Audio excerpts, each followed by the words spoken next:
Dans cette vidéo, il est question de la Missa Solemnis de Ludwig van Beethoven. Je t'explique l'essentiel sur l'œuvre et sur le compositeur. Ludwig van Beethoven a composé Missa Solemnis entre 1819 et 1823, une œuvre qu'il a dédiée à son élève et protecteur, l'archiduc Rodolphe d'Autriche. Beethoven a travaillé très longtemps et intensivement à cette composition. Il étudia pour cela la musique sacrée ancienne et les textes religieux. La Missa Solemnis est considérée comme l'une des œuvres les plus importantes de Beethoven. Missa Solemnis est un mot latin qui signifie « messe solennelle ». Une messe est un service religieux important dans l'Église catholique. Beethoven a écrit la musique sur les textes de la messe. Il voulait ainsi créer quelque chose de particulièrement grand et important. La Missa Solemnis est plus longue et plus élaborée qu'une mise en musique de messe normale. La Missa Solemnis se compose de 5 parties: Kyrie, Gloria, Credo, Sanctus et Agnus Dei. Ce sont les parties habituelles d'une mise en musique de messe.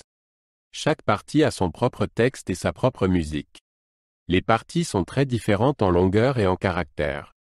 Ensemble, l'œuvre dure environ 80 à 90 minutes.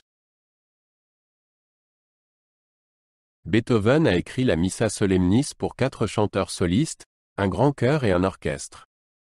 Les solistes sont des sopranos, des altos, des ténors et des basses.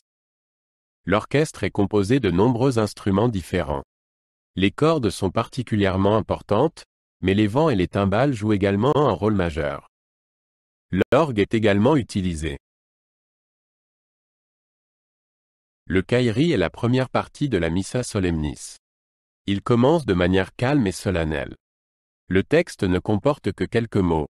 Kyrie eleison, Seigneur, prends pitié, et Christ eleison, Christ, prends pitié.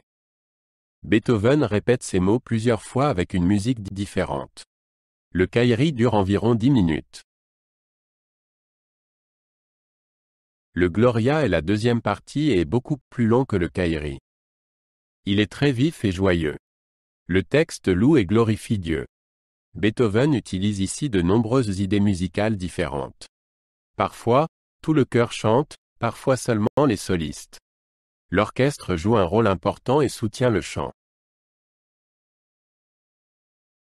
Le Credo est la partie la plus longue de la Missa Solemnis. Il contient la confession de foi chrétienne. Beethoven met en musique chaque phrase du texte d'une manière particulière. La musique alterne souvent entre le fort et le faible, le rapide et le lent. Le passage où il est question de la souffrance et de la mort de Jésus est particulièrement impressionnant. Le Sanctus commence de manière très calme et mystérieuse. Puis la musique devient de plus en plus forte et solennelle. Dans la partie centrale, il y a un solo spécial pour le violon. Ce passage est censé représenter la paix de Dieu. Le Sanctus se termine par un passage joyeux et animé, l'Hosanna. L'Agnus Dei est la dernière partie de la Missa Solemnis. Elle commence de manière grave et réfléchie. Le texte implore la paix et la miséricorde. Au fil du morceau, la musique devient de plus en plus émouvante. À la fin, on entend encore une fois la demande de paix. Beethoven conclut l'œuvre sur une note de calme et d'espoir.